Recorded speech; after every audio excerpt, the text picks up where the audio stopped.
नमस्कार, मैं Sandeep Tiwari. UP triple SC पेट 2025 का फॉर्म भरा जाना शुरू हो गया है। लिंक एक्टिवेट हो गया है। आप अपने पुराने रजिस्ट्रेशन नंबर से लिंक पर जाकर के फॉर्म फिल कर सकते हैं। 2 से 3 बातें इसकी बहुत महत्वपूर्ण है। एक तो आने वाला उत्तर प्रदेश का चुनाव, यूपी ट्रिपल एससी से आने वाली सभी आगे की भर्तियां, 3 साल की वैधता, ये बहुत बड़ा पॉइंट है क्योंकि इसके 3 साल के ड्यूरेशन में आपको मौका नहीं मिलेगा फिर से यूपी ट्रिपल एससी पेट को अप्लाई करने का।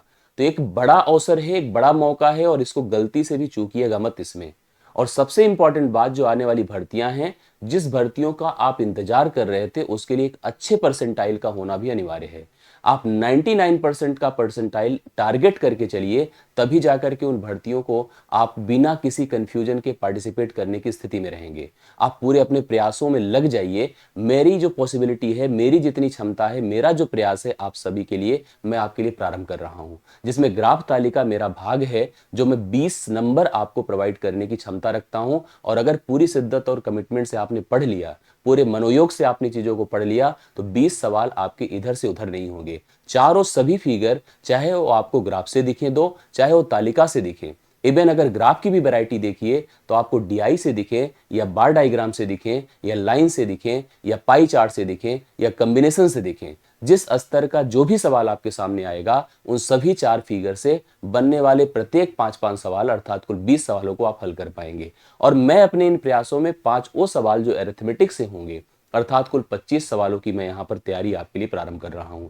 आपको सबसे पहले मैं वादा करता हूं कि आपका कोई ग्राफ गलत ना हो, इसके लिए पूरा मेरा कमिटमेंट रहेगा, पूरा मेरा प्रयास रहेगा, चाहे वो क्लास के माध्यम से होगा, चाहे वो बैचेस में होगा, चाहे वो किताब के माध्यम से होगा जो डिस्क्रिप्शन में नीचे दिया गया है। मैं इस वीडियो संदेश में यही आपको बताने आया हूं कि अगर आपको ग्राफ तालिका सही तरीके से तैयार करनी है तो कुछ बातें एकदम तय कर लेनी है। आपको इसके उन बिंदुओं को ध्यान में रखना है जिसको पढ़ने से ही ग्राफ तालिका तैयार होती है। अगर आपके मन में ये है कि आज से हम अलग अलग फिगर की ग्राफ और तालिका का सलूशन करना शुरू कर दें, इनके इन एरोस का, इन डायग्राम का, इन पॉइंटर्स का उपयोग करके जो भी परसेंटेज रिलेशंस हैं, जो एवरेज हैं, जो रेशियोस हैं, उनकी तुलना भर कर लें, इससे हमारी ग्राफ तालिका तैयार हो जाएगी, तो यह संभव है।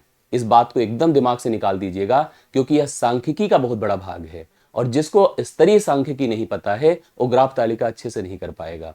यहां पर कैलकुलेशन उतनी बड़ी समस्या नहीं है जितनी बड़ी समस्या इस फिगर के पैटर्न को समझने की है। आपको फिगर देखने में कुछ और लगेगा, सवाल का नेचर कुछ और रहेगा, सवाल पर स्तर और कुछ रहेगा। इस कंफ्यूजन से बचने के लिए पहले हमें 3 से 4 बातों को ग्राफ तालिका की समझनी जरूरी है। सबसे पहले इसकी उन वेराइटीज को समझना जरूरी है जहां से आपको सवाल देखने को मिलेगा। अगर मैं बात करूंगा ग्राफ और तालिका की, ग्राफ और तालिका की, जिसमें अगर हम परीक्षा की बात करें, जो परीक्षा हमारे इन ग्राफ तालिका के सेक्शन से हमें कहती है कि हम 2 ग्राफ देंगे, 2 ग्राफ प्रत्येक 5-5 क्वेश्चंस का रहेगा, मतलब 5 सवाल प्रत्येक से रहेगा, और 2 तालिका देंगे। करेक्ट, 2 तालिका देंगे जो भी 5-5 सवाल का रहेगा। करेक्ट है। तो 5 क्वेश्चन प्रत्येक का, तो 5 गुणे आपने 2 कर दिया तो 10 नंबर यहां से मिल रहा है, और 5 गुणे 2 यहां से कर दिया तो 10 नंबर यहां से मिल रहा है।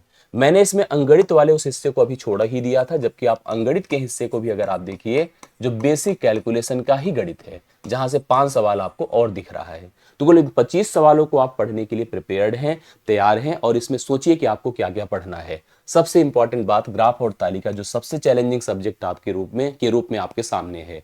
मैं आपको बता दूं, ग्राफ की वैरायटीज को सबसे पहले प्लान कर लीजिए कि कौन कौन से ग्राफ हमको देखने को मिलेंगे। सबसे पहले आप सोचिए तो आपको लाइन डायग्राम मिलेगा, मतलब रेखा डायग्राम मिलेगा।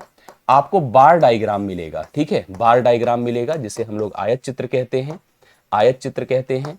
इसके अलावा आयत चित्र कहा, इसके अलावा हमको पाई चार्ट मिलेगा, ठीक है, पाई चार्ट मिलेगा, जिसको हम लोग वृत्त चित्र कहते हैं। और इसी में अगर आप सही से पढ़े हैं इस चीज को, तो आपको एक जानकारी और दे दूं, एक फ्रीक्वेंसी पॉलीगन मिलेगा, ठीक है, फ्रीक्वेंसी पॉलीगन मिलेगा, जिसको आप यहां पर बारंबारता बहुभुज कहते हैं, जिसमें फिगर पूरी तरह से बहुभुज के माध्यम से बना होता है। आपको इन फिगर को, पहले आप ग्राफ की ही बात करिए, इन फिगर को कहां कहां से समझना है। ना केवल यूपी ट्रिपल एससी, बल्कि आप फॉरेस्ट गार्ड का एग्जाम उठा लीजिए जो यूपी ट्रिपल एससी ही कराता है, पेट के ही एग्जाम से नहीं फोकस करिए, आरपीएफ का एग्जाम उठा लीजिए, यूपी पुलिस कांस्टेबल का एग्जाम उठा लीजिए, उनके स्तर को समझिए। उत्तर प्रदेश में एक बहुत बड़ी परीक्षा या स्तरीय परीक्षा सेंट्रल लेवल पर होती है जो यूजीसी नेट की होती है, उसके ग्राफ पैटर्न को उठा के देखिए तो आपको समझ में आएगा कि इन फिगर का कैसा उपयोग हो सकता है। ये अकेले भर नहीं होते हैं, ये मिला करके भी कॉम्बिनेशन जनरेट करते हैं और उसके आधार पर भी सवाल क्रिएट होते हैं। तो इनका अपना एक बड़ा स्तर है। तालिका तालिका है जिसमें रो और कॉलम का कॉम्बिनेशन है और तालिका के स्तर को बहुत ही बृहद किया जा सकता है। इसमें किसी कंपनी के year wise, product wise sales और रिकॉर्ड को मेंटेन किया जाता है, उनके जोड़ और घटाने को लेकर के कंफ्यूजन बहुत बनता है। अब अगर इन फिगर को हमें सॉल्व करना है तो इसके लिए हमें कुछ कैलकुलेशंस दिमाग में रखने बहुत जरूरी हैं। अगर आपको कभी भी ग्राफ तालिका या डीआई जिसको हम लोग बेसिकली कहते हैं, इसको अगर कभी पढ़ना है, जैसे एक चीज और दिमाग में रखिएगा, जब आप अपना पाठ्यक्रम उठाकर देखेंगे तो पाठ्यक्रम में केवल और केवल डीआई नहीं लिखा है, पाठ्यक्रम में इस शब्द का बड़ा उपयोग किया है कि ग्राफ और तालिका का विश्लेषण और व्याख्या। विश्लेषण और व्याख्या एक बहुत बड़ा की पॉइंट है इस पूरे पाठ्यक्रम को अच्छे से समझने में, इसकी प्रिपरेशन को बहुत अच्छे से क्रिएट करने में। क्योंकि जब हमने 21 का पेपर एनालिसिस किया तो 21 में जो जैसे लिखा था उसी के आधार पर आपको केवल ग्राफ में बार डायग्राम और लाइन डायग्राम दिया, पाई चार्ट भी नहीं दिया। स्तर बड़ा आसान रखा और एक पैटर्न रखा। 22 में थोड़ा सा अपडेट हुआ और पाई चार्ट भी आया, सवाल भी मॉडरेटेड हुए। 23 का पैटर्न आप समझ रहे हैं किस स्तर का पेपर आया जो बड़े बड़े की हालत खराब कर दिया। तो हम लोगों को उस ग्राफ और तालिका की व्याख्या और विश्लेषण का भी अर्थ समझना होगा, किसमें उन अप्रोच को, डिफिनीशंस को, लॉजिक को जो फिगर से रिलेट करती हैं, पॉलीगन के अर्थ को, हिस्टोग्राम के अर्थ को, इन सब के अर्थ को समझने की भी जरूरत है, क्योंकि वहां से भी सेगमेंटेड सवाल आपको देखने को मिल सकते हैं। अब आप समझिए जो कैलकुलेशन, जैसे हम सब समझते हैं कि अगर मुझे ग्राफ और तालिका अर्थात डीआई के सवाल करना है तो हमारा एडिशन और सब्ट्रैक्शन, जोड़ और घटाव बहुत अच्छा होना चाहिए, क्योंकि बहुत आंकड़ों का हमें जोड़ घटाव करना होता है। हमें परसेंटेज पर बेसिक पकड़ बिल्कुल होनी चाहिए, जिसमें हम प्रत्येक आंकड़ों की परस्पर कंपैरिजन कर सके, तुलना, और साथ साथ हम उनके अधिकता और कमी को भी डिक्लेयर कर सके, उनकी वृद्धि और कमी को भी हम निर्धारित कर सके। इस प्रकार से हम लोग देखिए सवालों के इन सिस्टम को बहुत अच्छे से क्लियर करते चलते हैं। परसेंटेज के अलावा जैसे जो उपयोग है वो रेशियो का भी बहुत शानदार है। किसका? रेशियो का भी बहुत शानदार है, जिसको हम लोग अनुपात कहते हैं। हम लोग अनुपात कहते हैं।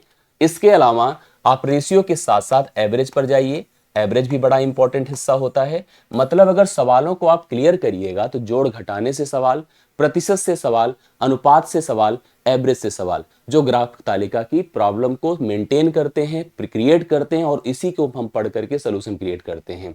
जब हमने 2023 का पैटर्न देखा, हालांकि 23 का पैटर्न एकदम आउट ऑफ, मतलब एक जैसे एक्स्ट्रा ऑर्डिनरी आप कह सकते हैं, 23 के पैटर्न के आधार पर हमने चाल दूरी समय को भी अपने पाठ्यक्रम में शामिल किया, चाल दूरी समय को शामिल किया, हमने टाइम एंड वर्क को भी शामिल किया, टाइम एंड वर्क को भी शामिल किया, जिसमें हम नल टंकी को बिल्कुल इग्नोर नहीं कर सकते हैं।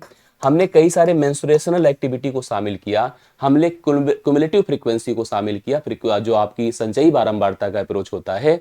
हम अलग अलग स्तर के जितने पैटर्न बन सकते हैं उन सभी सवालों को शामिल किए, और इस स्तर पर हमें प्रिपरेशन अगर प्लान करनी होगी तब हम ग्राफ तालिका को अच्छे से कर सकते हैं।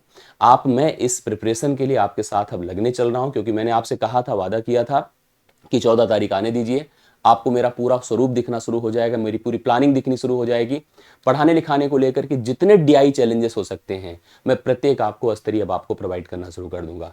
आप सभी लोग पूरा कमिटमेंट बना करके पूरे मनोयोग से जुड़ना शुरू कर दीजिए, पढ़ना शुरू कर दीजिएगा। मुझे जो आप कहना चाहते हैं, जिस तरह की डिमांड रखना चाहते हैं, कमेंट बॉक्स में आप मेंशन कर दीजिएगा। मैं आपके कमेंट्स को लूंगा और उसी आधार पर प्रिपरेशन करूंगा। अपनी टीम टारगेट ऑन एक यूपी ट्रिपल एससी का विजेता बैच भी आपके लिए प्रोवाइड की है। अगर आप उस पर जाकर के इनरोल करके अगले 2 से 3 महीने इस स्तरीय प्रिपरेशन को करना चाहते हैं तो जरूर हमारे साथ जुड़िए।